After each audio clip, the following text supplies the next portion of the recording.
Salut tout le monde, c'est Lucie, j'espère que vous allez bien. Aujourd'hui, on se retrouve pour une vidéo assez particulière. En effet, le film Ma vie de slime, nommé Scarlet Bond, est sorti la semaine dernière. Et je suis allée le voir au cinéma jeudi dernier. Donc, j'avais envie de vous parler de ce film, de mon avis. Pour ceux qui ne l'auraient pas vu et qui voudraient quand même avoir mon avis, je vous invite à regarder le chapitrage et aller dans la partie avis final sans spoil. Et pour les autres, je vous dis, c'est parti. Attention, cet avis n'engage que moi et c'est que mon avis personnel, mes suppositions et mes ressentiments.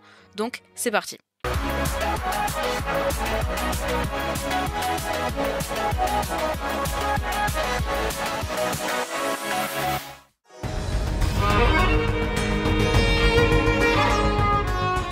Tout d'abord le synopsis. On est toujours dans le monde de Ma vie de slime ou Tensei Shikatara comme vous préférez.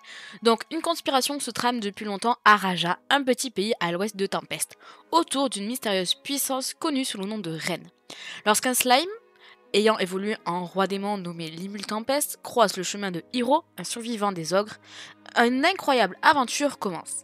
Elle sera faite de rencontres avec de nouveaux personnages, mais leurs liens seront mis à rude épreuve.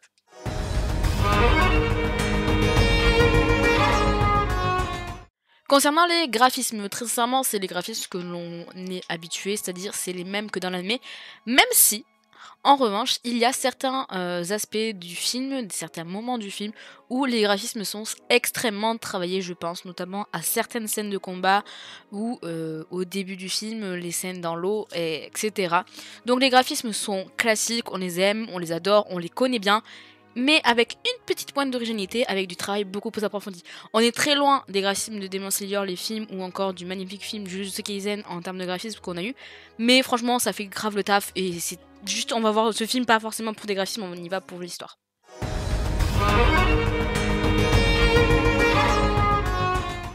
Concernant les personnages, je dirais qu'on en a 3 nouveaux qui apparaissent. Donc on a nos classico-classiques, notre vieille team de Tempest. On est très content d'ailleurs de tous les retrouver, de tous les revoir dans leur meilleure forme, etc. Et puis nous avons l'apparition de Hiro, qui est le frère de la team. Donc c'est pas le frère de sang, mais ça reste le frère d'armes, le frère d'histoire de nos ogres préférés à nous. Donc Hiro est un personnage, comment pourrais-je le dire, très très confiant et surtout extrêmement loyal. Il voue vraiment une passion à sa famille et aux gens qui l'ont accueilli, donc ici la princesse. C'est un personnage que je trouve sympathique, mais non, c'est pas mon personnage préféré. Je le trouve très naïf, mais après, je voulais me dire peut-être que ça aurait pas été le seul à tomber dans le panneau. Mais personnage très sympathique. Concernant la reine, je la trouve très mignonne. C'est-à-dire, c'est pas péjoratif, dire que quelqu'un est mignon. Je la trouve vraiment très attendrissante. Elle veut vraiment tout donner pour son royaume, encore plus que les reines précédentes, parce que celui-ci est juste au bord du précipice, on va dire. Donc elle donne tout. Et donc la relation entre Hiro et la reine est juste vraiment, c'est mignon. On va pas se mentir, c'est mignon. On se demande vraiment qui sera la prochaine reine. Enfin, en tout cas, de qui sera les parents de ce nouveau petit bébé, hein, n'est-ce pas? Mais en tout cas, un dernier personnage, nous avons l'occasion de voir un nouveau démon primordial. Donc nous avons connu Rouge, nous avons connu Noir, et là nous avons l'occasion de rencontrer Violet. Donc moi j'ai fait une supposition, c'est-à-dire est-ce qu'il y aura jaune, on avait dit jaune, vert, bleu, blanc du coup vu qu'il y a noir, donc rouge, noir et violet, donc ça en ferait 7 parce que si je raconte pas de bêtises il y a bien 7 démons primordiaux. Donc personnage vraiment assez marrant, on reviendra sur ce personnage dans l'histoire parce qu'il y a une scène qui m'a fait extrêmement rire, mais personnalité assez pompeuse, genre elle aime beaucoup jouer, enfin il aime bien beaucoup jouer et donc... heureusement qu'il était là finalement, heureusement qu'il y a eu cette petite subterfuge dans l'histoire qui a permis qu'on ait notre happy ending que nous aimons tous.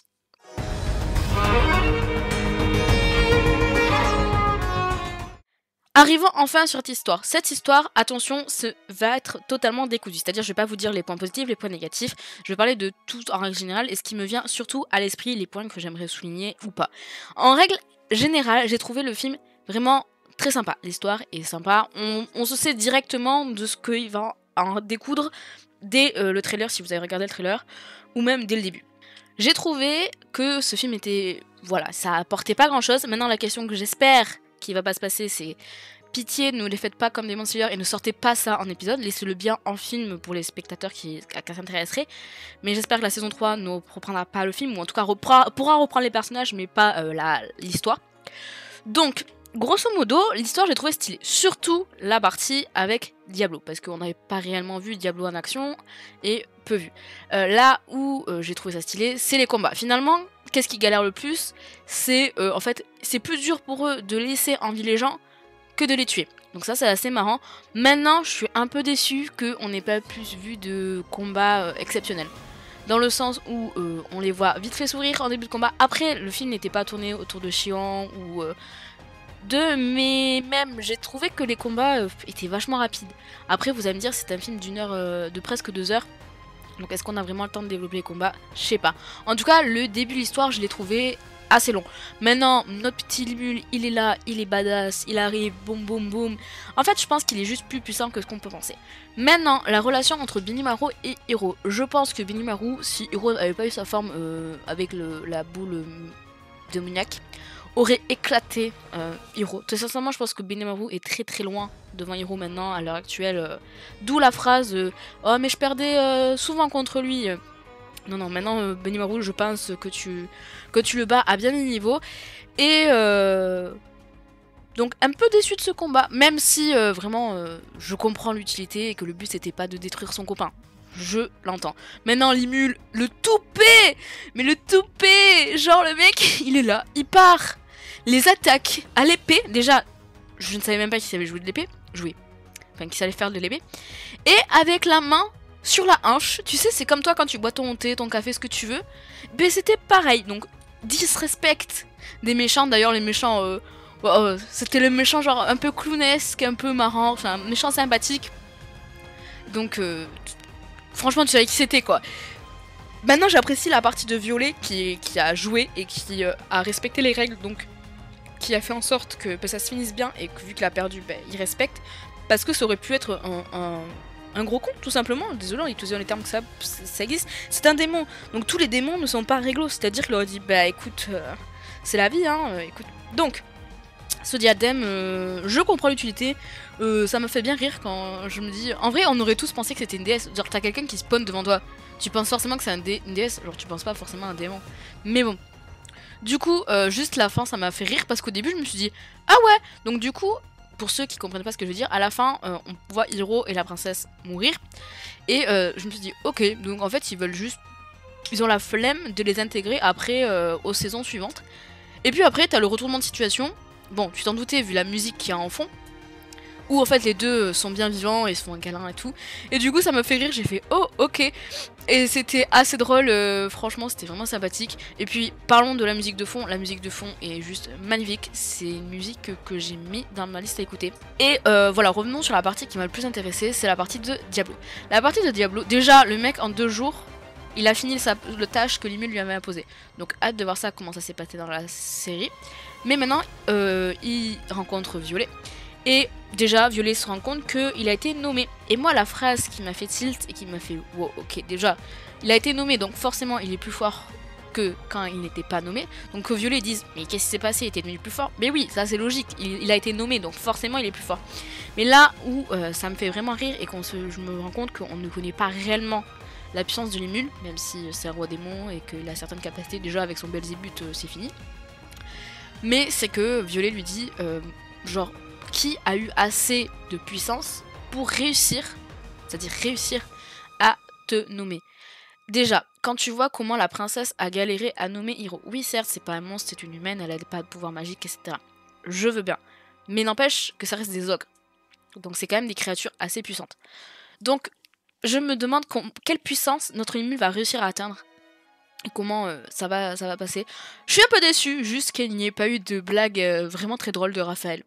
Raphaël, c'est un peu le personnage comique et un peu, tu sais, il te clash. Genre, no limite, genre il te clash. T'as fait une merde, il va te le dire.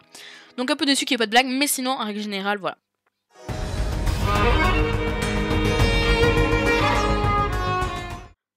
Donc déjà, bienvenue à ceux qui veulent mon avis sans spoil et qui sont directement arrivés ici. Et pour les autres qui ont regardé la vidéo, j'espère que ça vous aura plu. En tout cas, l'avis final que je donne à ce film. C'est un film sympa. Je pense que pour les fans de Ma vie de slime, Tension, etc., comme vous voulez, c'est un film intéressant à regarder qui vous apportera beaucoup plus d'informations, où vous voyez les personnages qu'on kiffe, etc. Et pour le moment, je ne saurais pas vous dire si il a un impact sur la prochaine série, enfin la prochaine saison 3, ou si ça va juste être introduit en parallèle et vous l'avez pas vu, c'est pas grave. On a eu Demon Slayer, on a eu Jujutsu Kaisen. Ces deux films, pour moi, ils sont pour le moment au top du top. Donc celui-là est loin en dessous, mais si tu vas le voir, c'est plus pour l'univers et les personnages qui y sont dedans, clairement. Donc c'est un film très sympathique à regarder. Les personnages, t'es juste content de les retrouver. Badassitude à souhait, c'est tout ce qu'on le demande. J'espère que cette vidéo vous aura plu. N'hésitez pas à me dire en commentaire votre avis sur ce film pour ceux qui l'auraient vu. Et ceux qui l'ont pas vu, est-ce que vous comptez aller le voir? Est-ce que, en fait, vous en fichez et ça vous passe au-dessus? En tout cas, moi, je vous espère que je vous reverrai la semaine prochaine. Et je vous dis à la semaine pro.